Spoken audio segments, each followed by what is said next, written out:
Hello student, बेटा आज हम टेस्ट लेंगे 9.2 एक्सरसाइज का। दृश्य को तो आता है। Yes ma'am. और तेरे को भी मैंने कल समझा दिया था। मैम ये चैप्टर थोड़ी है, पेरीमीटर एंड एरिया है ना चैप्टर। कोई बात नहीं, मैं तो टॉपिक लिखा है area and perimeter of the circle. Chapter बाद में डाल देंगे। आज केवल हम सर्कल के बारे में पढ़ेंगे, ठीक है। चैप्टर का नाम जो है उसमें ट्रायंगल और पैरेललोग्राम भी यूज किया गया है। हम आज केवल सर्कल के बारे में पढ़ेंगे। हाँ बेटा, रेडी हो टेस्ट के लिए? Yes ma'am. अच्छा, तो पहले कितने क्वेश्चन तक करवाओगे? क्वेश्चन नंबर 6 तक करेंगे आज। कितने टोटल कितने हैं बेटा? टोटल है हमारे 17। 3 दिन लगेंगे और ये थोड़े मुश्किल भी हैं और इजी भी हैं। सबसे पहले बेटा, it is a circle and it is centre. और सेंटर से लेकर हम सर्कल की बाउंड्री तक Radius। जाएंगे, कही जाएगी हमारी रेडियस। और इस सर्कल को सेंटर से अगर हम लाइन सेगमेंट को दोनों तरफ सर्कल कर डायमीटर। इसको कहेंगे डायमीटर, है ना। और ये जो सर्कल के बाहर की सरकमफ्रेंस, जिसको हम लाइन सेगमेंट वाली फिगर में क्या बोलते हैं? डायमीटर। और सर्कुलर चीज़ों की बाउंड्री को क्या बोलेंगे? सरकमफ्रेंस। अच्छा, और जो सर्कल के अंदर का इंटीरियर पोर्शन होता है इसको क्या बोलते हैं? एरिया। तो बेटा इस चैप्टर में आज हम यही सब सीखने वाले हैं। ओके, आज यही सीखेंगे। Circumference, boundary of the circle, area, interior portion of the circle and diameter. A line segment pass through the centre, जो सेंटर से गुजरती हुई लाइन सेगमेंट जाती है और उसका एंड पॉइंट कहाँ होता है? Boundary of the circle. और radius half of the diameter. तो आज यही सीखने जा रहे हैं बेटा हम इस समय। तो पहला क्वेश्चन है, मैं बुक का कोई क्वेश्चन नहीं करवाऊंगी बेटा, बस दिखा दो आप, ये क्वेश्चन दिखा दो। बुक का नहीं करवाऊंगी, मैं अपनी तरफ से क्वेश्चन दूंगी। Find the circumference of the circle with the following radius. वैसे अब मैंने फार्मूला लिखने की नीड नहीं है क्योंकि मैंने एक वीडियो डाल रखी है ऑलरेडी इसके ऊपर, शॉर्ट डाल रखा, वो देख लेना। तो सबसे पहले हम लिखेंगे सी। क्वेश्चन दिखा आपने, क्वेश्चन दिखाओ। फाइंड द सरकमफ्रेंस, सरकमफ्रेंस हमें फाइंड करनी है। तो सी बेटा फोन को रख दे। तो आर इज इक्वल, लिखो आर इज इक्वल दे रखा है बेटा, हमारे को दिया है 49 centimetre. Radius is given centimetre, 41 centimetre. C find करना। सी फाइंड बताओ बेटा, सी का फार्मूला क्या होता है? 2 पाई आर। 2 pi are. और बेटा पाई की दो वैल्यू होती हैं। पाई इज इक्वल 22/7 और 3.14। जब तक क्वेश्चन में ना कहा जाए हम मोस्टली इसी पाई को यूज करते हैं ना। पाई की इसी वैल्यू को यूज करते हैं। तो हम लिखेंगे सी इज इक्वल 2 के प्लेस पर 2 राइट करेंगे, इंटू 22/7 इंटू आर 49। बेटा टाइम वेस्ट कर रहे हो। और यहाँ सेंटीमीटर लिखूँ या सेंटीमीटर स्क्वायर? बताओ जल्दी। सेंटीमीटर। हाँ, सेंटीमीटर स्क्वायर केवल एरिया में लिखा जाता है। 7 1 जा 7, 7 2 जा 7, 7 जा 49। और इज इक्वल 2 इंटू 22 इंटू 7। तो ये आ गया हमारा 2 2 जा 22 2 जा 44 इंटू 7। अब मल्टीप्लाई करेंगे। 7 4 जा 28, 2 कैरी, 7 4 जा 28 एंड 2 30। तो ये आ गई बेटा हमारी रेडियस, सॉरी सरकमफ्रेंस। अब अगर हमें इसी क्वेश्चन से डी भी फाइंड करना हो, क्या फाइंड करना हो? डी। मैंने यहाँ लिख देती हूँ, find D. R and D.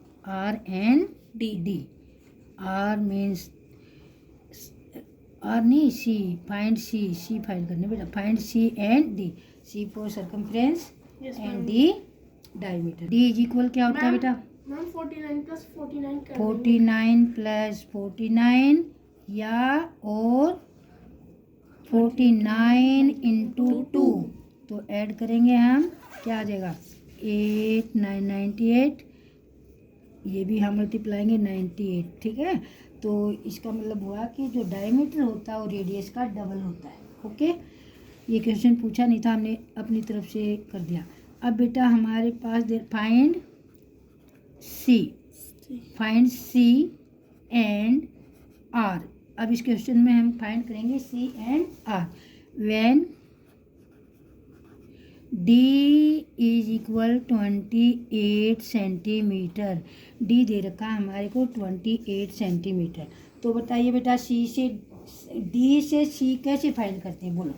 Ma'am 28 divided by 2। D को हाफ करते हैं 2 से, जिससे ना रेडियस निकल जाएगा, फिर हम जो ये 28 फार्मूला divided यूज by कर लेंगे। बट मान लीजिए आपको डी से ही सी फाइंड करना, तब कैसे फाइंड करेंगे? डी से ही करना तो सी। मैम नीचे अपॉन में 2 करके नहीं, वो भी नहीं करना, डायरेक्ट करना, हमें कुछ नहीं करना। बोलो, बताने। बोलिए मैम तो डी से सी हम कैसे फाइंड करते हैं? सी इज इक्वल, कल फार्मूले आपको समझाए थे बेटा, पाई डी।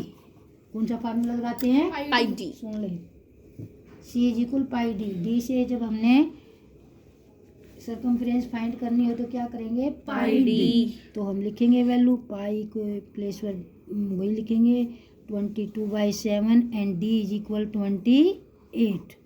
ओके, 4 1 जा 7 1 नहीं, 7 1 जा 7, 7 4 जा 28। और ये आ गया हमारा 44, 88 सेंटीमीटर। अगर अब तुम मान लीजिए कह रहे थे कि मैडम हम तो आर से फाइंड करेंगे, है ना, और आर हमने फाइंड भी करनी है, क्वेश्चन में कह रखा ना आर।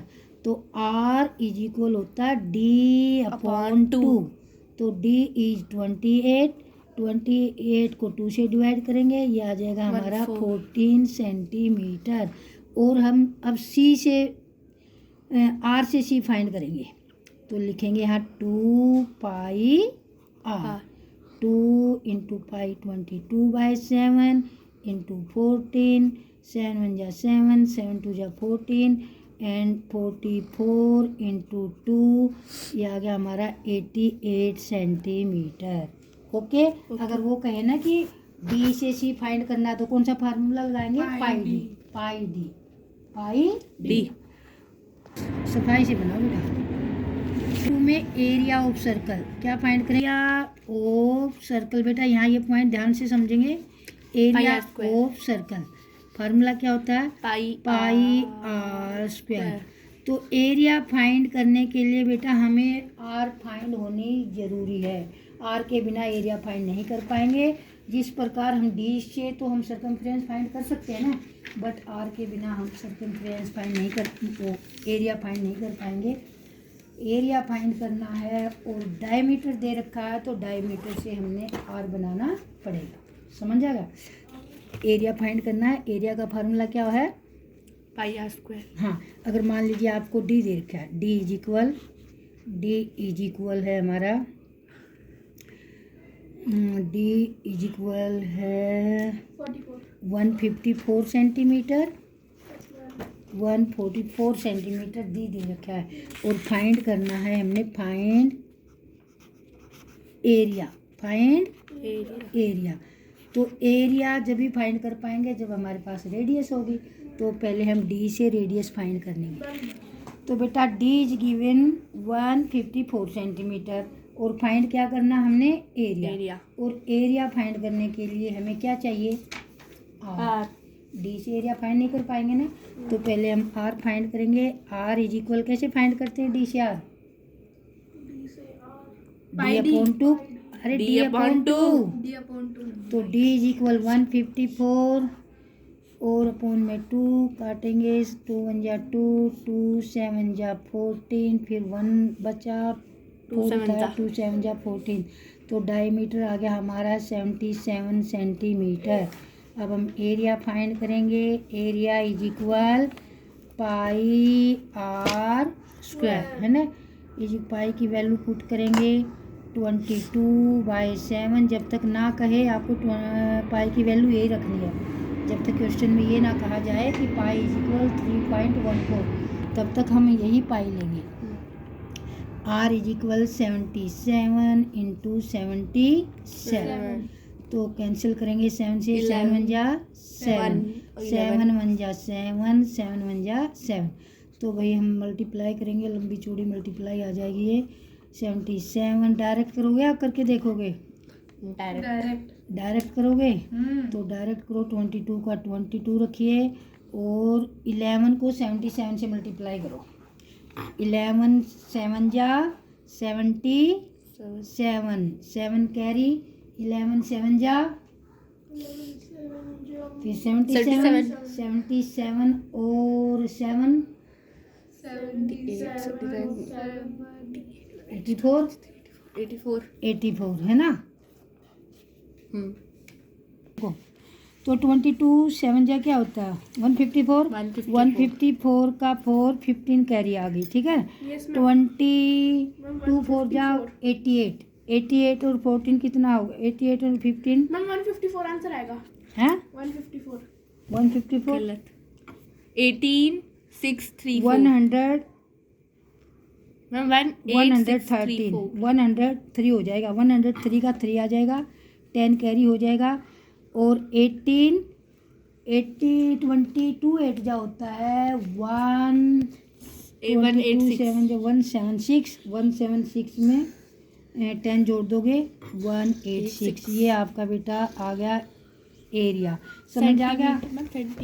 एरिया में लगेंगे सेंटीमीटर स्क्वायर। तो आपने इस क्वेश्चन में क्या सीखा, जब हमारे को डायमीटर दे रखा है और एरिया फाइंड करना है तो हम डायरेक्ट डायमीटर से एरिया फाइंड नहीं कर पाएंगे, पहले हम रेडियस बनाएंगे और तब फार्मूला लगाएंगे पाई आर स्क्वायर। समझ आ गया। अब बेटा आप करेंगे क्वेश्चन, अब मैं नहीं करवाने वाली, मैंने बेसिक चीज़ें समझा दी हैं। अब ये क्वेश्चन आप करेंगे। If the circumference of the circle sheet is 154 centimetre. एक सर्कमफ्रेंस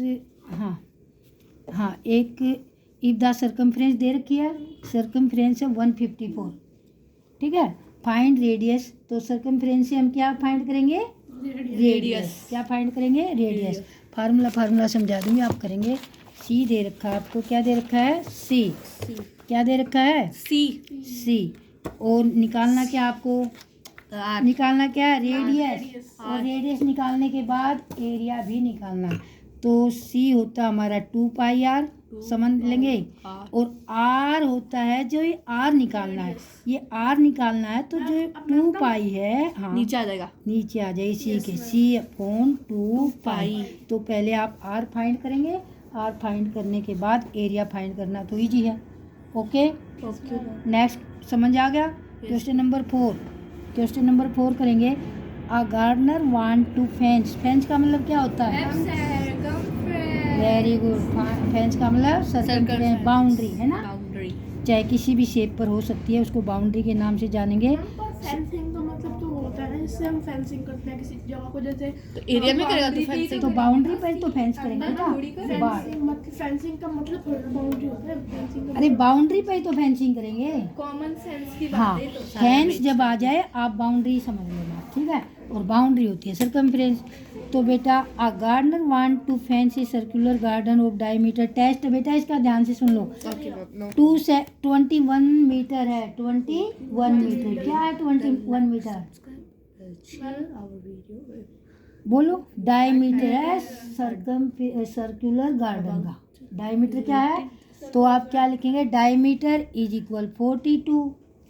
अब find the length of the rope he need to purchase, find the बंद कर दे। हाँ, तो क्वेश्चन नंबर 4 में बेटा कह रहा है a gardener want to fence a circular garden in a diameter 21 metre, यानी कि एक गार्डन का डायमीटर दे रखा है 21। तो यहाँ पर डायमीटर है, हाँ। दिमाग में रखेंगे diameter. Find the length of the rope he need to purchase, तो उसको कितनी लंबी रोप खरीदनी चाहिए या खरीदनी पड़ेगी। If he makes 2 round of fence, अगर वो फेंस के 2 राउंड लेता है जो हमारा आंसर आएगा उसको मल्टीप्लाई बाय 2, तो क्या फार्मूला लगाओगे, क्या बाउंड्री निकालनी है, यानी कि सर्कमफ्रेंस 2 पाई आर, और इसने तो डी दे रखा है। रेडियस फाइंड करेंगे अब। मैम रेडियस फाइंड नहीं करेंगे, रेडियस की जगह 21/2 लिख देंगे। अरे बेटा अभी मैंने आपको फार्मूला बताया पाई डी वाला फार्मूला लगाएंगे। क्या लगाएंगे पाई डी, और पाई डी करने के बाद फिर पाई डी से आपका सर्कमफ्रेंस आ जाएगी। फिर उसने 2 राउंड लगाने हैं।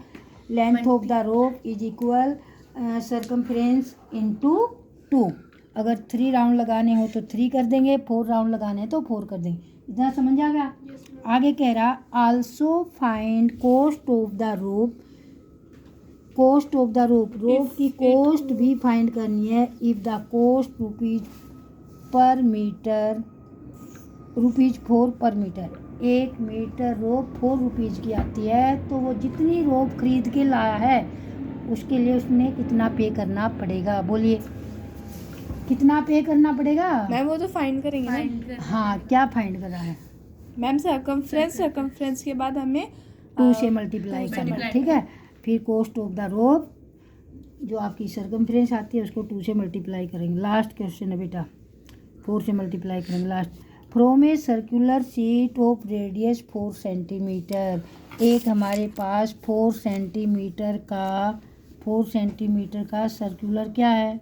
सर्कल शीट है, कोई शीट है, सर्कुलर शीट है और उसकी रेडियस दे रखी है 4 सेंटीमीटर। कितनी दे रखी है? 4। रेडियस 4 सेंटीमीटर, ध्यान से समझ लेंगे। 4 सेंटीमीटर रेडियस दे रखी है। A circle of radius 3 centimetre is removed. इसमें से अब 3 सेंटीमीटर का एक सर्कल आपने रिमूव करना है, हटाना, काटना है। मैम इसका फॉर्मूला मैं बताऊँ? हाँ। मैम लिखना एक बार आप। Pi pi R square minus R square ma'am दो रख के है ना, minus pi R minus square minus वापस pi R square pi R square. वैसे बस मैम- हमने ये लेना, इसको आर, इसको बड़े वाली आर मान लेना, R1। यहाँ 1 लिख देना, यहाँ 2 लिख देना। मैम वैसे ये लोग भी ठीक बोल रहे हैं कि पहले इसका निकाल लेंगे फिर 3 हाँ, का दोनों ही निकालेंगे। तरीके पर से ये आप- वाला इससे सही आंसर आता है, दोनों से सही आएगा। आएगा पर उसमें हाँ, कंफ्यूजन रहता है पहले ज़्यादा। बड़े वाले एरिया निकाल लो, बड़े वाले रेडियस से, फिर छोटे वाली रेडियस से फाइंड कर लो और फिर दोनों को माइनस कर लो। और यहाँ पर रेडियस बेटा आपको लेनी है 3.14। जब क्वेश्चन में दे देना तो आपको ये वाली रेडियस टेक अगर करनी नहीं है। दे तो 22/7 हाँ, ऑलवेज। हो गए बेटा 5 क्वेश्चन। अब आपके 5 क्वेश्चन का टेस्ट है ओके और बैठ के टेस्ट करो। आप समझ आ गया? Yes ma'am. So I hope you like this video, then like, subscribe, share our video. If you had any doubt related this video, you can comment. Thanks for watching. Have a nice day. Happy New Year.